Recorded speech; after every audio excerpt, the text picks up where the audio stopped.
तो दोस्तों कैसे हैं आप लोग।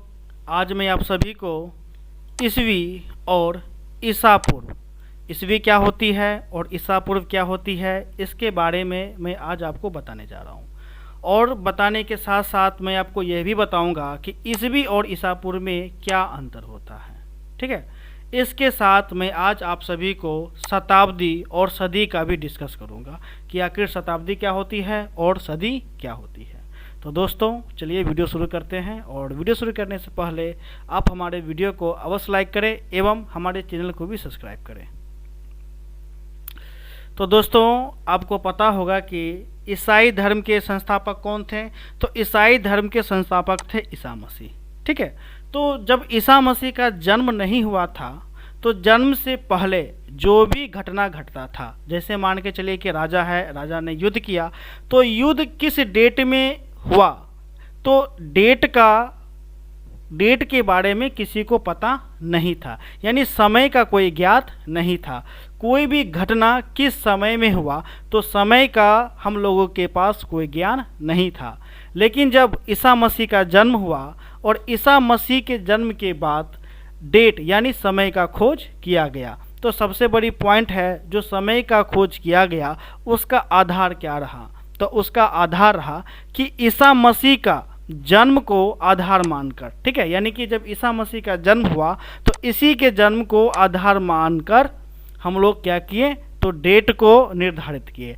मतलब ईसा मसीह के जन्म के बाद, ठीक है, यहाँ जो देख रहे हैं ईसा मसीह के जन्म के बाद जो भी घटना घटित हुआ उसे हम ईसवी के रूप में लिखते हैं।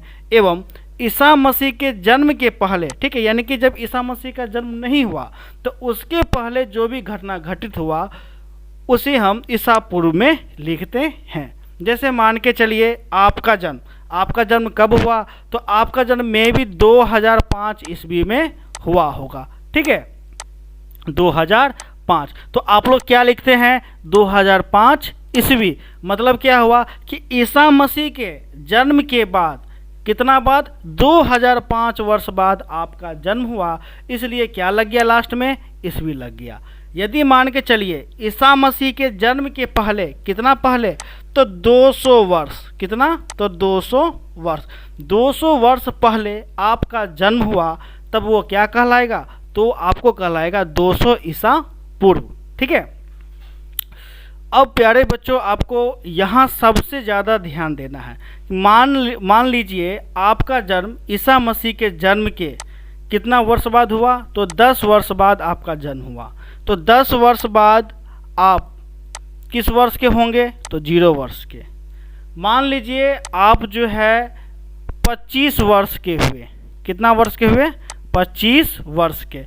तो आप जब 25 वर्ष के होंगे तो कौन सा ईस्वी चलेगा तो जाहिर सी बात है 10 में हम क्या करेंगे तो 25 वर्ष को जोड़ देंगे। तो कितना वर्ष चलेगा 10 और 25 इक्वल टू 35, यानी कि वह वर्ष कौन सा होगा तो 35 ईस्वी वर्ष होगा। ठीक है, इसी प्रकार जब मान के चलिए कि आपका जन्म ईसा मसीह के जन्म के पहले कितना पहले तो मान लेते हैं 30 वर्ष पहले आपका जन्म हुआ, तो वो वर्ष कौन सा कहलाएगा तो 30 ईसा पूर्व।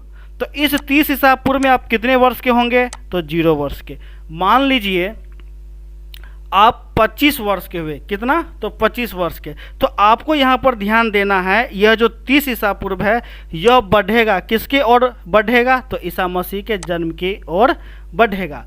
इसलिए क्या होगा, इसलिए इसमें जो है 30 में से 25 आपका घट जाएगा, यानी कि आप जितने वर्ष के होंगे उतना आपका घट जाएगा। तब आपका कितना बचेगा तो 5, यानी कि जब आप 5 वर्ष के होंगे तो कौन सा वर्ष चलेगा तो 5 ईसा पूर्व आपको चलेगा। यानी कि ईसा पूर्व में आपको काल जो है, समय जो है, ये जो आप 200 जो दिख रहे हैं वो आपको घटते हुए मिलेगा और ईस्वी में आपको बढ़ते हुए मिलेगा। ठीक है, तो दोस्तों उम्मीद है आपको यह वीडियो अच्छी लगी हो। ठीक है, और उम्मीद है आपको यह वीडियो काफ़ी ज़्यादा पसंद हुई हो। तो हमारे वीडियो को लाइक करें और शेयर करें। धन्यवाद।